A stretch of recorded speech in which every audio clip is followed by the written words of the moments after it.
All right, we're going to get started in 3, 2, 1, go. All right, we're going to get started in 3, 2, 1, go. All right, so this game is pretty straightforward for the most part. For the most part in these stages, what you're going to be seeing me do a lot of is collecting pack dots in order to open these green barriers called Valdes gates. Most of them are unskippable, but there's a few later on in the game that will be skippable, and we'll get to those when we get to those. So the main movement in this game, aside from just rolling around, is going to be boosting. So every time I shake the Wii remote, Pac-Man gains a small little boost of speed. And the game intends for you to use this to do stuff like break open boxes, but you can obviously use it to gain small increases in speed. And whenever you do it off of steep inclines, you can gain a lot of height, and that'll be useful for some skips later on. So for the most part, this is a very fast-paced game. There's very little downtime, if any at all, and it's just chock full of crazy strats. I should probably spend some time talking about the NG Plus rules for this game. So you might have noticed that the game has already been beaten on this save, and I have 7 bars of health when you normally would start with 3. There's a bunch of pizzas you can eat throughout the game that give you extra bars of health, and since Namco Museum Megamix autosaves, it would be a pain to have to wipe your memory every single time you do a run, so it's allowed to have both of those things already done, so that you don't have to wipe your memory in between attempts. So these first few levels are pretty straightforward for the most part. So we're going to be heading into 1-3 here. So here's our first little slope boost here. We're going to use it to skip that ramp. And whenever I boost into these boxes, you're going to be seeing Pac-Man kind of break, and I'm doing that by pressing Z.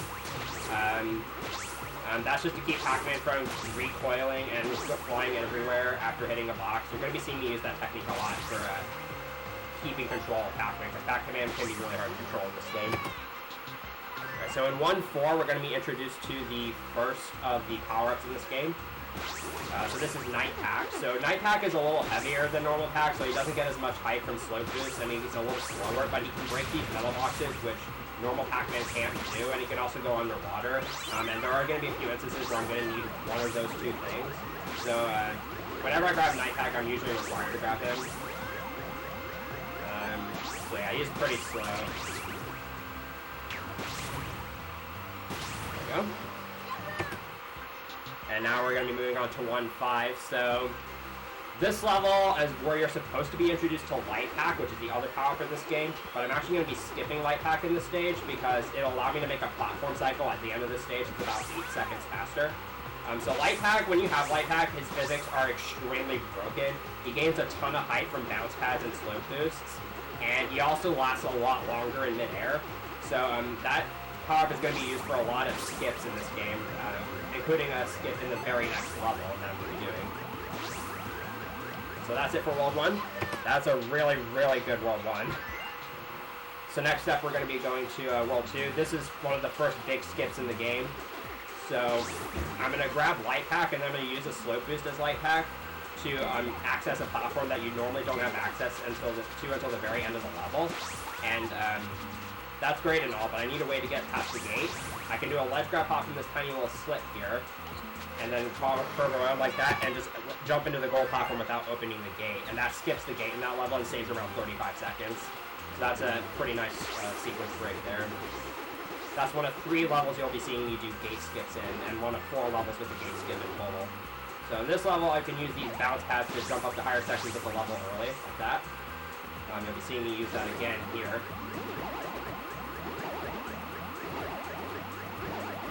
Go.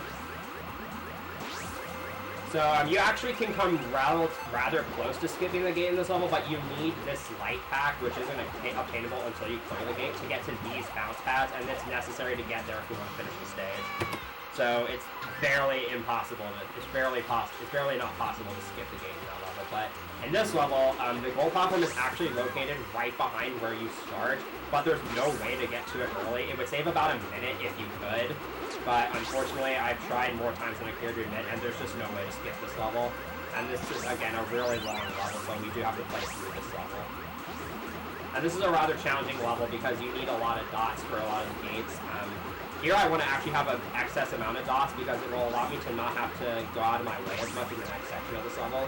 And I have 10 reserve dots, which is really, really good. So here I can hopefully will be able to play through this section without having to slow down as much. Alright. That was pretty good. So now we're coming up on the bowl here. So this bowl used to be a pretty notorious part of the level because there was really no consistent way to find out if you went the right way out or not. But semi-recently, I found a pretty consistent setup for getting out of here where if you pay attention to where that power pellet is and just go off a little to the right of it, you'll always find your way out of here.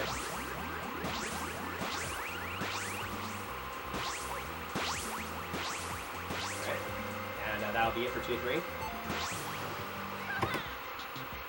So now we're coming up on the first boss fight against Galvis, who's the antagonist of Pack and Roll. So Galvis fights they're all pretty much the same. You eat 3 power pellets to turn Galvis edible, and then you eat Galvis, and you have to do this a total of 3 times. The power pellets will always appear in the same places, so I know where they're going to be, so it's just a matter of getting to them as quickly as possible. In this fight, I kind of want to wait for Galvis once I reach the final power pellet, because otherwise I'll have to chase him down, and that can waste a little bit of time, especially if he's really far away from you. So right there I grabbed Night Pack so I could A, break that box so it's not in my way, and B, have an easier time grabbing this underwater power pellet.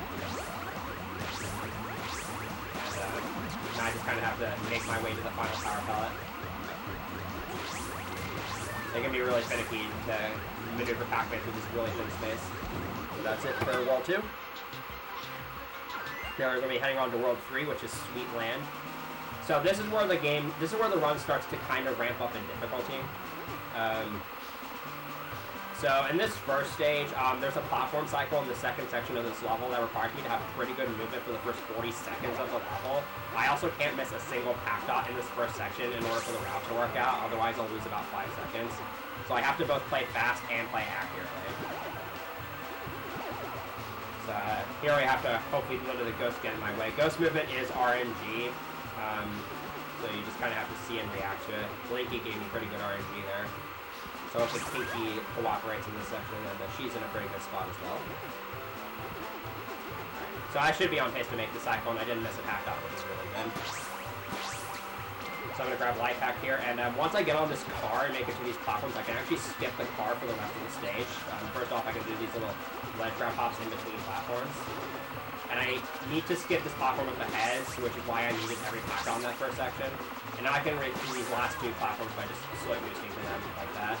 And this saves around 12-ish seconds over riding the car all the way. So it's a pretty big time save. There we go. So that was a really good 3-1. So here in 3-2, there's a variety of options you have for going around about the start of this level. This is probably both the fastest and the safest one. So getting through those ghosts is very, very hard. Sometimes that slip boost doesn't want to cooperate. So here I'm going to grab Night Pack because I need some underwater pack dots in order to have enough to unlock the Galvis Gate here. You can skip Night Pack in this first section, but it's not faster. And it's really hard to actually do it as fast as this route. So here you can actually skip that normal Pac-Man card, but because normal Pac-Man moves so much faster, it's actually faster to take it, and then you lose a little bit of time because you have to eat a ghost in this next section in order to get a Night Pack card, because there's just no way to finish the level without Night Pack. But fortunately, this ghost is on a cycle, so I know that it's going to be right there at about this point in the level. Okay, I have enough pack dots to open the gate, so we're going to break this little box. And we're done with 3-2. So next up is 3-3. This is a very cycle-based level. So most of the cycles in the stage are pretty lenient, though. So this first one's probably the hardest one to make, and I made it. And it's not even that difficult. So I also have 1 spare pack dot in this first section, but I didn't miss any, which is really good. Because now I can afford to miss 1 pack dot in the second section of this level if I need to. And I made the fast cycles there so far. So now this section, I'm going to try to minimize the amount of time I have to spend waiting on these platforms. So I'm going to grab these 3 pack dots and then boost back so I don't have to go over there at all. And here I'm going to try to grab all the pack dots from this platform and make it back without losing my ride. And I did it. Nice. So I just kind of have to wait here. And in this next section, I have to play pretty fast in order to make the fast platform cycle here, but you have a little bit of leeway here. So I I can afford to wait here, but I can't afford to wait after that. You also have plenty of hack dots in this section, so you don't have to worry about missing too many usually. And I ate the fast cycle here. So provided you play this level optimally, you should get around the same time here every single time. Alright, now it's time for 3-4. So this is going to be a level where I'm really stingy about hack dots. I'm going to try to not miss as few as possible. First of all, in this first section, there's only 3 spare pack dots anyway, so it's kind of worth it to go out of your way to get every single one. But also, it'll save time for the end of the level if I... That was kind of stupid. It'll save time at the end of the level if I miss as few pack dots as possible. If I do happen to miss a pack dot, it's usually not going to be worth it to go out of my way to get back for it. So... this is going to be about minimizing missing pack dots. And right there, I boosted into the water to grab that normal pack card, because again, normal pack just moves so much faster. So it's worth it to go ahead and grab it. And I already missed a pack dot, but again, it's not worth it for me to go back and try and get it once I passed it, so I'm just going to accept the time loss for missing that. Alright, only missing one is pretty good. Now I'm coming up here, so this roller coaster, you have to ride it because there's no way to skip the gate with 80 pack dots. But once I get to 80 pack dots, I am going to die intentionally, and that's going to actually allow me to skip the last half of the roller coaster ride. And I'll still have the 80 pack dots because I'll respawn back at the checkpoint, and then I can just make my way back to the gate. But the game is going to autosave after this stage because my life count changes. The game will autosave after a stage if your life count changes or if you update a score of any kind or beat an IL time. So I'm going to try to make sure that doesn't happen as little as possible. Because autosaving wastes about 4.5 seconds each time. So yeah, there we go, I died, and now I can finish the stage. There we go. And here's the autosave. So now we're going to be heading on to the World 3 boss. This is probably the hardest boss fight. It's super easy to die in this stage, especially if you're trying to go fast. So I'm going to grab Light Pack here and then make my way over to the left. And I'm going to use those bounce pads and fly all the way over here. I'm going to do that again on the second phase. This second phase is the hardest phase. It's super easy to get knocked off by Galvus, especially with the route I'm going to be taking. Oh, that's not good. Alright, I'm just going to wait here. I don't want to risk falling off. Okay, so here. That's not good. If you die in a boss fight, you have to redo the entire fight, so this is still better than risking it and dying anyways. So now on the second phase, on this third phase, I'm gonna keep Galvus stunned by eating the power pots at specific times, so that he doesn't knock me off. And that was a really good third phase. So that was a little sloppy, but I didn't die, and that's all that matters. So now I'm heading on to World 4, Flaming Fortress. This is probably the hardest world in any percent. This first level, I want to give a shout to my boy, Pinball Wiz 45B of the Pac-Man community, because I like to call this level Pac-Man Pinball on steroids. Pac-Man will just get flung around this level if you don't control him well enough, especially in these first 2 sections.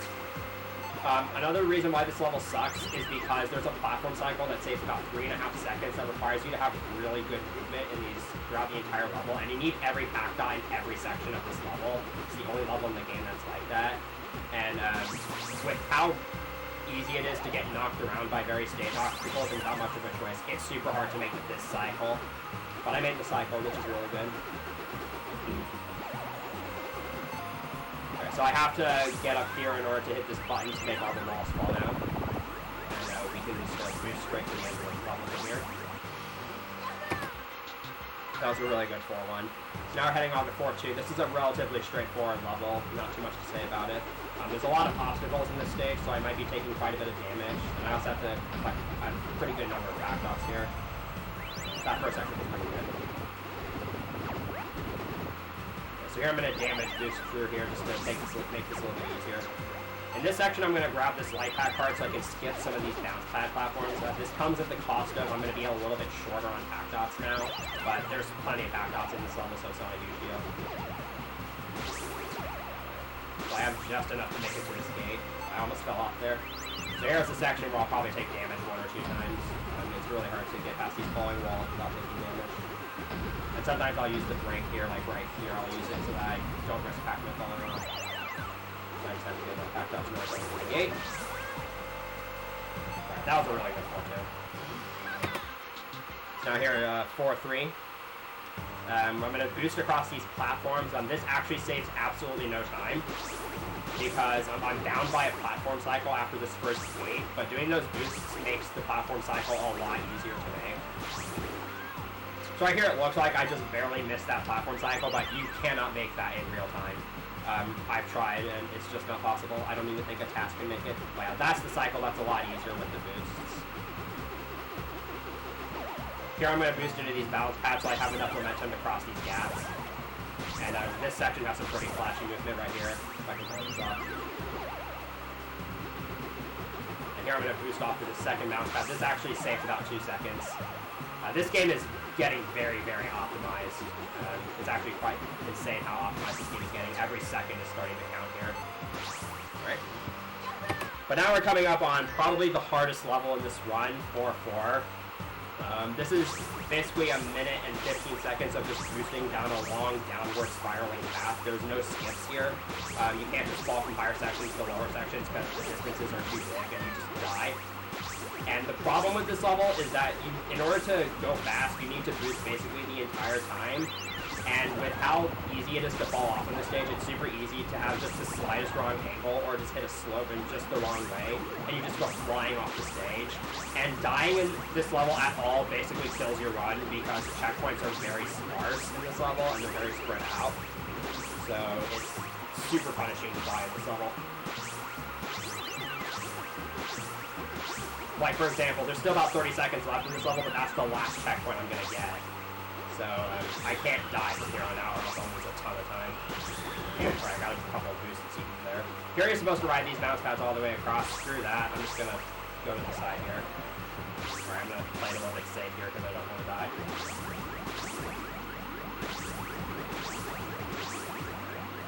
I have to take every single one of these platforms. It's not possible to skip any of them. If you try to just hold forward the entire time, you'll just die. Alright, that was a little sloppy, but at least I didn't die. And that's really all I can ask for in a marathon. So now we're heading off to 4-5. So I want to give a shout out to Jokester98, the only other person who's run this game, because he actually found a strat here that saves quite a bit of time. Called bounce boosting and lava boosting. So if you boost at the exact same time that you're grounded on a bounce pad or on lava, you can actually enter a boost state, and that's going to be used several times in this level to dramatically speed things up. So here I'm going to be using it to skip a bunch of these bounce pad platforms here. It's pretty much frame perfect, and it's motion control dependent, so it's actually really difficult to get. Here I'm going to use some lava boosting to skip these falling towers. This is where having the extra bars of health is really useful.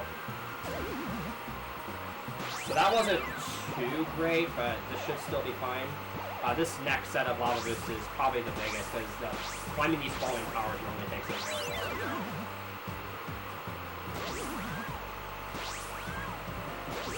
Alright, I might be able to catch this cycle if I'm insane. Alright, I made it. So that's the second best cycle you can make, but it's that good cycle for this level pretty much. Here's one final set of lava boosts. I have to get that lava boost or else I die.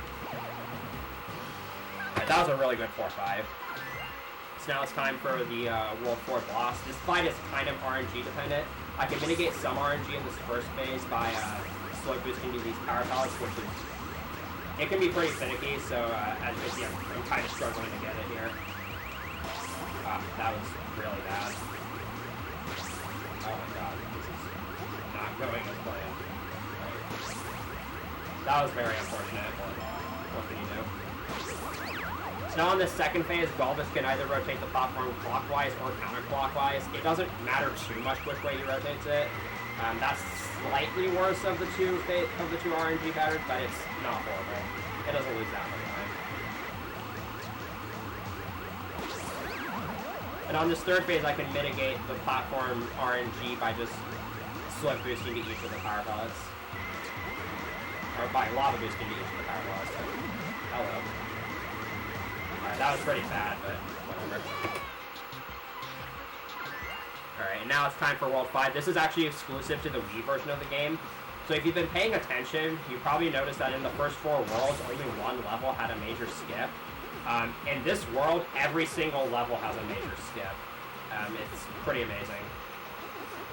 So this level probably has the biggest skip in the entire game. So if you paid attention there, you might have just noticed that the goal platform is actually located right next to where you start. But I can't get to it quite yet because it's a bunch of invisible walls surrounding it. But if I get Light Pack, which requires me to go through that first gate, then there's one particular slope I can boost off of that will give me just enough momentum to get past all the invisible collision and land on the corner of the goal platform. This skips the second and third gates of the level and saves about 50 seconds. So that saves a lot of time. But now the skips don't stop there, because now we have the two fastest levels in the game. So in 5-2, you can't actually fall from higher distances to lower distances, because the distances are small enough to where you don't die. And there's another gate skip in this level. I'm going to go for a finicky little ledge bounce here. And just bounce up to the goal platform without opening the gate. And then there's this level, which I'm just going to kind of let this speak for itself.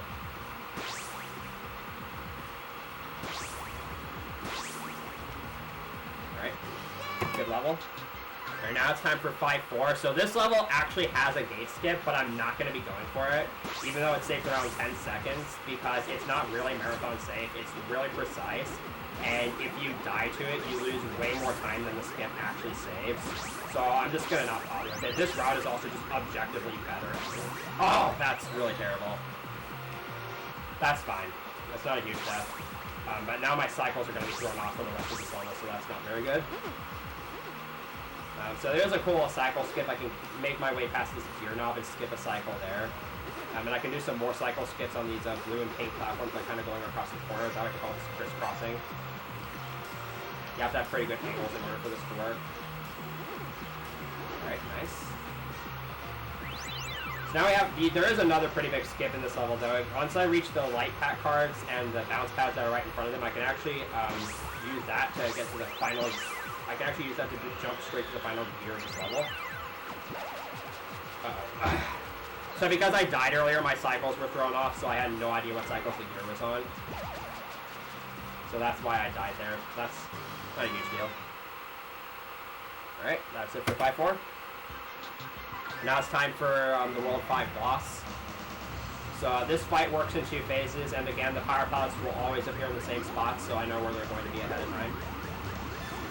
This first fight, there's not a whole lot I have to say about it. It's just rolling around and grabbing the power pellets. So while I'm here, I am the only person who really runs this game seriously, and I think this game is criminally underran. It's actually a really easy game to pick up and learn, in my opinion. It's got a lot of super cool tricks and movement. It's really short as well. And if you want to learn this game, I have a full 80% tutorial on my YouTube channel. And I also, I will also teach you everything you need to learn about this game on the condition that you must finish a run and get a time on the leaderboards. And so this cutscene is unskippable, but now we're heading off into the second phase of the fight, which is the final boss.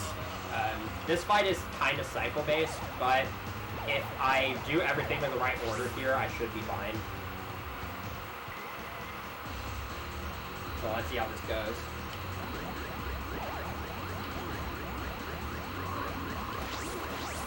Nice. So hopefully things will just work out smoothly here. If you die in a boss fight, you have to start it all over. So hopefully that doesn't happen. Time is going to be coming up, by the way. It'll be when I eat Bulbous for the final time, so you're going to want to get ready for that.